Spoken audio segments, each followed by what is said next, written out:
Ini Rick, dan saya mengirimnya untuk mengejar tornado.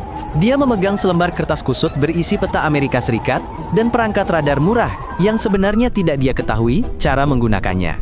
Rick sedang mengemudi menuju padang rumput Amerika, tempat tornado paling dahsyat seringkali lahir dari benturan udara hangat dan lembab dengan arus udara dingin dari atas. Sirene mulai meraung, langit menjadi gelap, dan angin membengkokkan semak-semak ke tanah.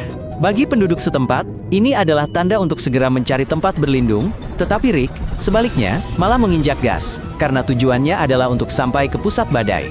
Di depan matanya, awan gelap turun ke tanah. Beginilah cara tornado lahir, udara hangat dan dingin bertabrakan, dan alirannya berputar membentuk spiral.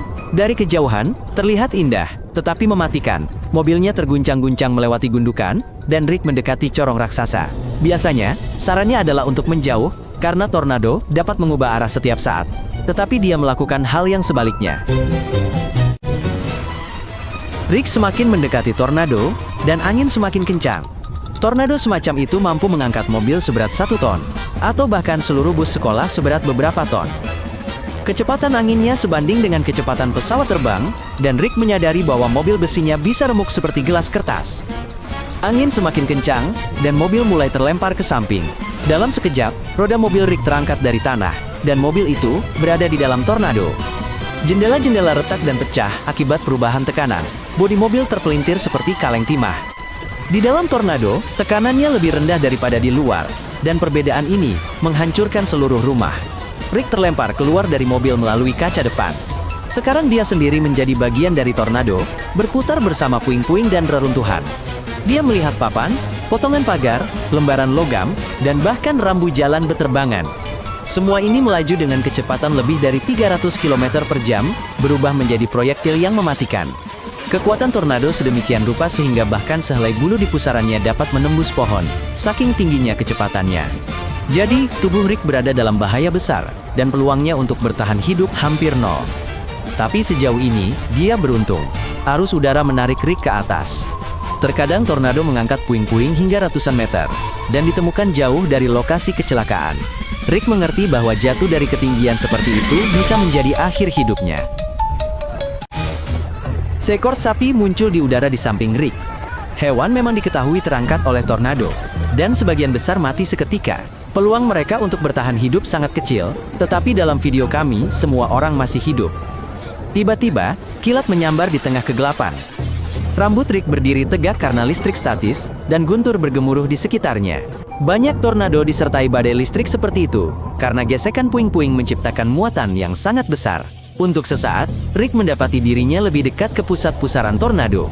Di sana relatif tenang, tetapi ketenangan itu menipu. Putaran terus berlanjut, dan setiap saat dia bisa terlempar kembali. Perbedaan tekanan di dalam pusaran bahkan dapat memengaruhi pernapasan.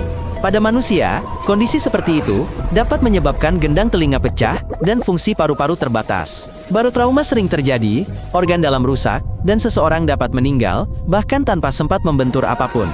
Dan benturannya semakin mudah, tornado semakin kuat dan mengangkat lebih banyak puing, sepeda, balok, dan tempat sampah beterbangan. Rick nyaris menghindari benturan, meskipun tidak ada yang bisa lolos dari pukulan dalam kekacauan seperti itu. Tornado paling mematikan dalam sejarah adalah tornado Tri-State di Amerika Serikat pada tahun 1925.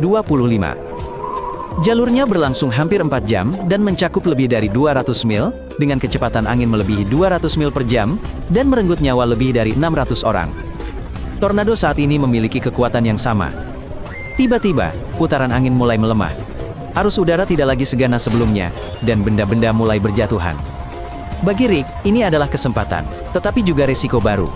Sebuah sofa tua jatuh bersamanya. Rick menabraknya, berpegangan padanya dengan tangannya, dan Rick jatuh dengan nyaman. Putaran-putaran angin, sebagian meredam kecepatan, membuat jatuhnya tidak terlalu mematikan. Rick jatuh bukan dalam garis lurus, tetapi dalam spiral, yang mendistribusikan gaya pada tubuhnya, dan memperlambatnya. Inilah yang terkadang menjelaskan keajaiban langka dalam bertahan hidup. Rick, yang duduk di sofa, menabrak tumpukan jerami. Dampaknya telah diredam, dan meskipun tubuhnya dipenuhi memar dan debu, ia secara ajaib masih hidup. Tornado itu sudah menghilang di cakrawala, meninggalkan kehancuran. Mobil-mobil terbalik, pohon-pohon tumbang, dan rumah-rumah hancur berserakan di mana-mana. Peluang untuk selamat dari tornado sangat kecil, dan Rick sangat beruntung. Dia selamat hari ini, jadi dukung dia dengan berlangganan.